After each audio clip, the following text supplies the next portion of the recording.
Hey creatives, you know how I'm always talking about creative systems that work? Well, that actually includes your money too.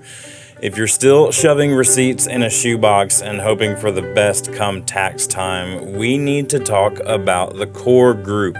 They're a profit first certified accountants who actually understand the creative hustle. No judgment, just clarity. They help you build financial systems that create margin in your business instead of stress. And this is coming from me. I'm a loyal Core Group subscriber. So check them out at coregroup.us.com. That's CoreGroupUS.com. Check out the Core Group today. Most creative leaders sacrifice their people on the altar of excellence without even realizing it. But what if the key to better creative work wasn't pushing harder on your team, but actually investing 30 minutes a week in genuine conversation? Let's get into it. Taking creatives from chaos to clarity. Welcome back to Creativity Made Easy, where we help creative professionals move from chaos to clarity through their processes and systems. I'm your host, Dustin Pead, and I'm here to share practical systems and processes that will transform how you lead your creative team. Whether you're a creative director, worship pastor, or you're leading volunteers, this show is designed to give you actionable strategies that you can implement today. Now, what I'm about to share with you is a regurgitated version of my talk at the SALT 2025 conference. We set everything up to record, and we listened to the playback, and the microphone didn't work. So this time, you're gonna hear me kind of like give the talk again on a podcast form. Understand that when I was talking at the SALT conference, that it was a conference for local church ministry creatives, which, if you don't know what that means, most local churches have some sort of creative person on their staff. Usually it's a musician, sometimes it's a designer, whatever the case may be. They have a live, basically a live event that they have to produce, often in cases multiple times a week. They have to pull these things off. And so the SALT conference is an opportunity for church creatives to come and just kind of decompress a little bit, learn some things, be challenged a little bit, and be encouraged along the way. So what I'm going to share with you today, I gave the talk to church creatives, but I really do think that this is applicable no matter where we're at. And it's something that I walk all of my clients through, no matter what sector they're in, and how to have these effective one-on-ones. So before we get into it as well, I need to be honest with you about something. For the first 10 to 15 years of my 20-year ministry career, I cared more about the product that showed up on Sunday than the people that I led to help create it. Now, I would have told you that I loved my team, and I would have said that I valued them, but my actions told a completely different story. I was so focused on excellence and making sure that everything was perfect that I was literally sacrificing people on the altar of Sunday morning. And maybe that's you. Maybe you're sacrificing your team on the altar of your creative endeavor or your business. And here's the thing, I didn't realize that I was doing it. It wasn't until I started having intentional, consistent one-on-ones with my team that I discovered what was really going on in their lives and their struggles and their creative blocks and their burnout. So that shift from product focus to people focus changed everything, not just for my team, but for the quality of our creative work. And it turns out when you invest in people, they actually create better work. It's a revolutionary concept, right?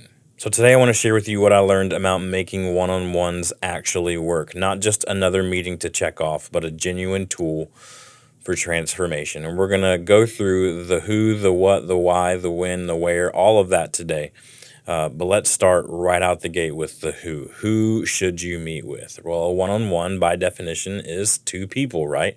But I think there's multiple different avenues that you could take here. Yes, you may have direct reports like volunteers or different staff or contractors that report to you. That one's obvious. But what about cross-department leaders? Maybe there's another department within your organization that you need to meet with. When's the last time you sat down with the director of another department just to understand their world? And doing that regularly helps a ton. What about meeting with promising young talent? There are different people in your community that are ready to step up to the plate in the things that you are doing. So why not meet with them? Or how about if you aren't the boss or you aren't the top dog leader at the top of the chart, why not request to meet with them? Why not request to meet with your own leader and model the behavior that you want to see carried out throughout the rest of the organization? So obviously, like I said, the critical rule is that one-on-ones must be between two people. If you add a third person, it fundamentally changes that dynamic. So don't necessarily invite your admin or anybody like that to just sit in on it, because then it kind of feels like a two against one, even before a word is ever spoken. All right, so that's the who. Now let's move on to the what. What are we actually trying to achieve in these one-on-ones here? I would say a few things. Number one, alignment. This is to ensure that creative work meets our strategic objectives. Number two, unblocking. This is an opportunity to identify and remove obstacles before they derail creative projects. Development. This is kind of the discipleship in the church world, or the development or the growth and opportunities in the secular world that we need within the work context. How are you growing? How are you developing in your skill here? Relationship building is another one, to strengthen the trust bond that enables creative risk taking, to inspire change during these one-on-ones, right? Your introverted creatives have brilliant ideas that they never share in a group setting, but they may do it in a one-on-one.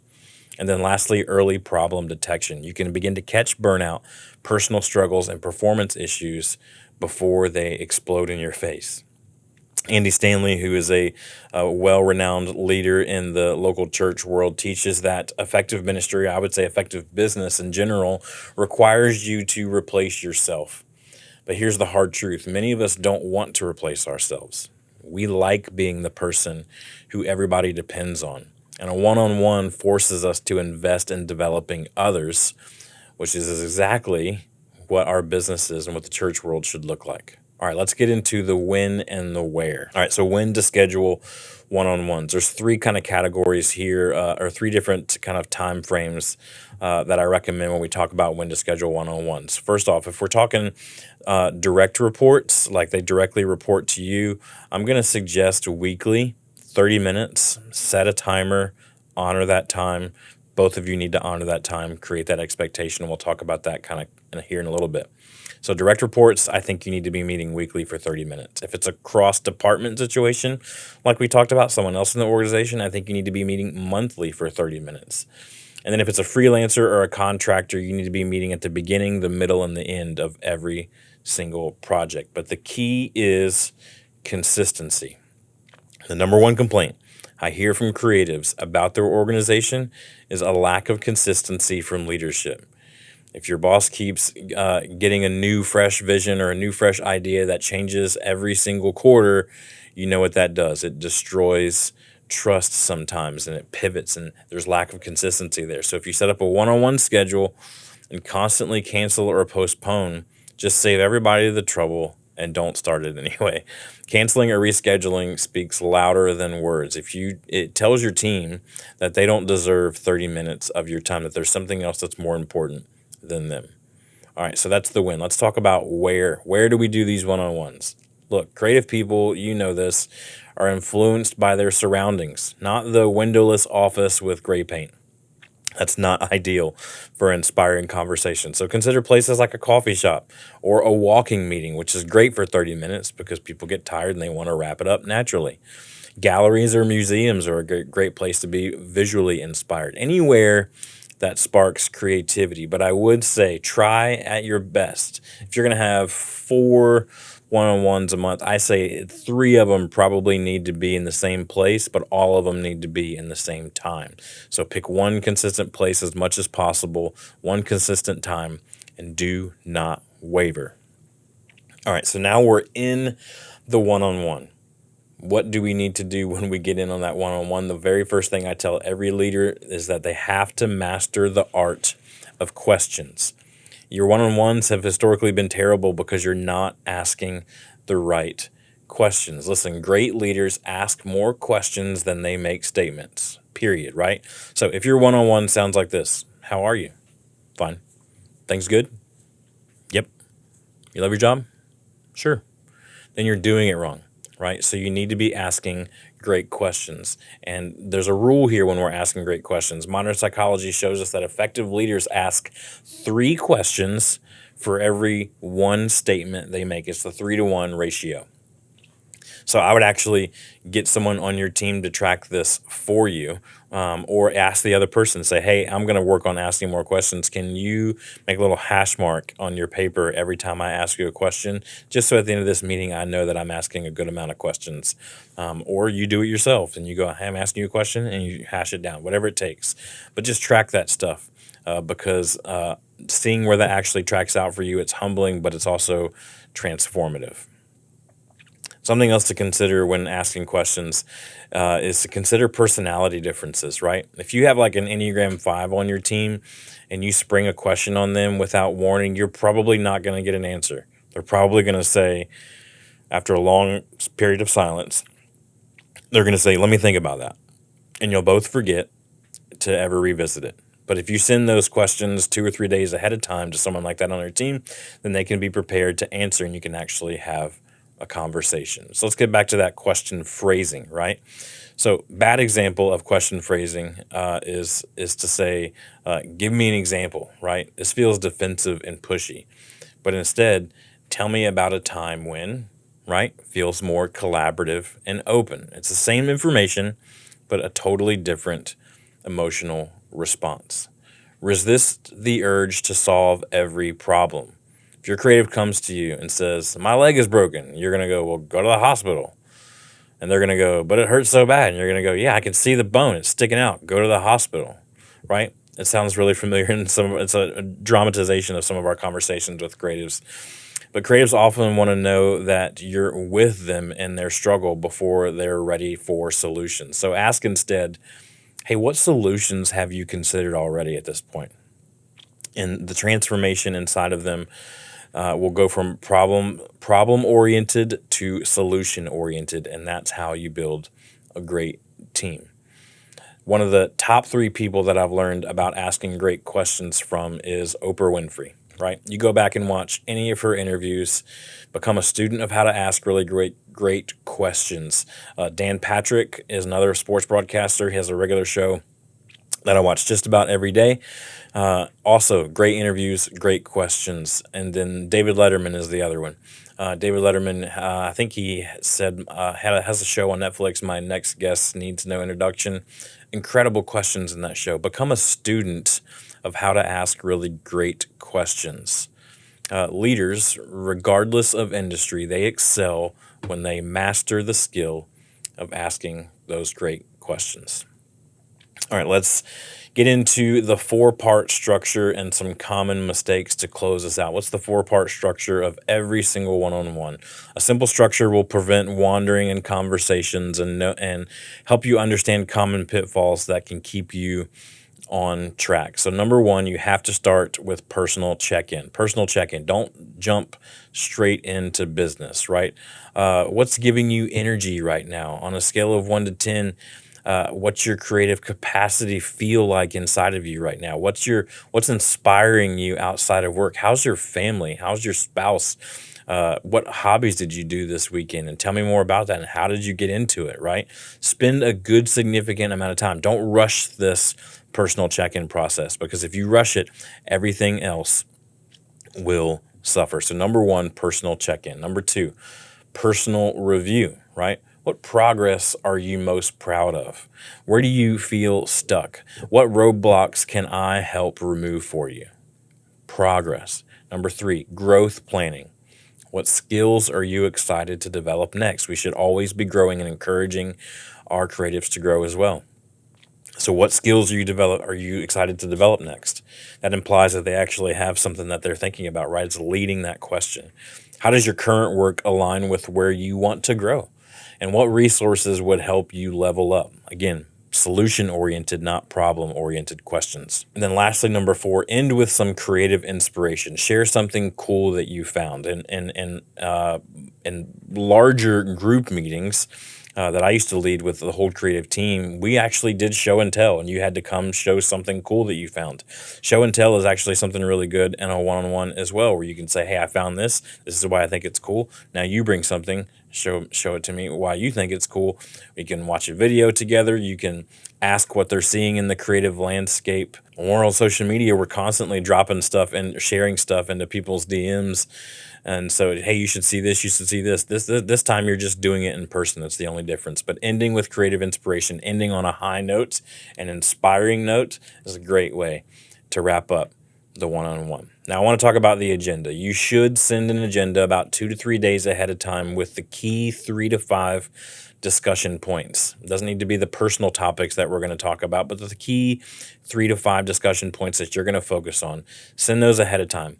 Include both standing items and meeting specific topics. Hey, every time we meet, we're going to ask about this and this and this, but then also in this meeting, we're going to talk about this and this and this.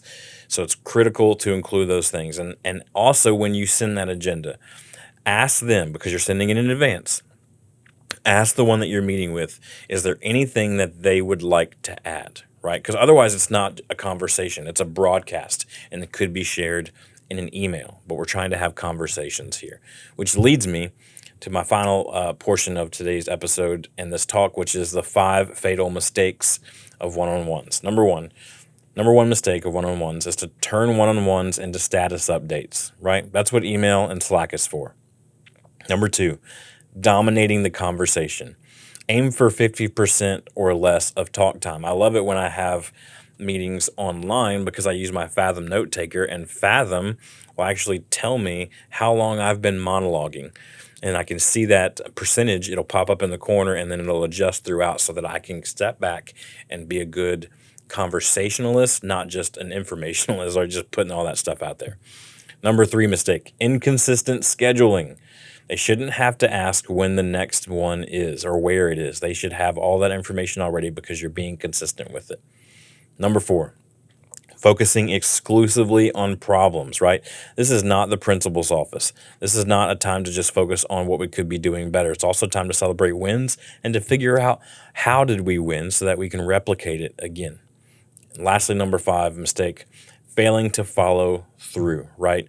Trust is earned in pennies, but it's spent in dimes. If you fail to follow through with what you said you were going to do or what you said you were going to talk about next time, then it will lower the trust factor between you and the person that you're meeting with. So what now? This week, number 1, this week, audit your current practice, right? I want you to list out everybody who reports to you, whether they're contractor, volunteer, staff, whatever it is. And I want you to honestly assess when's the last time that you've had a real conversation with each of these people. And identify the 3 to 5 people that you need to start weekly one-on-ones with immediately. That's your audit. Secondly, block the time. Choose one consistent time and one place for each person. Send calendar invites for the next 12 weeks. Name those invites correctly, right? We're going to use both names on it. And then don't ask permission. Just do it and explain the value when you meet. You're going to show up and you're going to give them the value of what this 30 minutes can bring. Number 3, download the Creative's Guide to One-on-Ones. This is on my website, absolutely free for you, dustinpead.com/free. Go ahead and grab your copy. It includes everything that we've discussed here today, plus some question templates, some meeting structures, and some practical worksheets as well. You can customize it for your specific team dynamics. You don't have to follow it word for word. Just use it as a guide or as a roadmap for the next 12 weeks, the next 90 days. Number 4, practice the 3-to-1 ratio. In your next team meeting, have someone track how many questions versus statements do you make. Just start paying attention to that. Be honest with yourself about the results. Commit to improvement, not perfection. And lastly, start with personal, not with business. Your first one-on-one with each person should be about an 80% personal check-in because you're really trying to create some trust there, right? So ask about their creative journey. What brought them to the team? What energizes them? Resist the urge to dive right into projects and performance and build relationships and set that foundation first. So There are several resources that I mentioned today and in the talk that I gave at SALT conference. If you're in ministry, how to lead. Actually, if you're in ministry or not, this is a great book by Clay Scroggins. If you find yourself kind of leading from the middle, it's called How to Lead When You're Not in Charge. Definitely check that out. My free resource, the Creative Guides to One-on-Ones, you can get at dustinpead.com/free. And then I mentioned the Fathom AI note taker that I use to kind of record, note take, all that stuff for my meetings, but also tracks the talk percentage in my meetings as well. So in conclusion, here's what I want you to remember. If you hear nothing else from this entire episode, hear this. In order to have effective one-on-ones, you have to genuinely put people over performance. You cannot fake it. I spent over a decade caring more about what showed up on a Sunday morning than the people who created it. And I'm asking you today, don't make the same mistake that I did. Maybe excellence is more about the people than the product. Maybe the best creative work comes from teams who feel genuinely seen, heard, and invested in, right? 30 minutes a week, that's what we're talking about. Just 30 minutes to transform not just your team's performance, but their lives. 30 minutes to model what leadership actually looks like. The trust that you build in pennies of investment, it will compound over time. But the trust you lose by canceling, postponing, or half listening, it will evaporate in dimes. So here's my challenge. Pick one person on your team, schedule that first one-on-one, show up prepared, ask great questions, really listen, and watch what happens. Remember, helping creatives scale with efficiency starts with helping them know that they matter, and that happens one conversation at a time. Next week, we're going to be back, and I'm going to share my other talk from SALT 2025. Actually going to share the live recording from it because the microphone did work in that one, where it's all about gaining and sustaining margin in your creativity. Cannot wait to share that talk with you next time on Creativity Made Easy. Have a great week.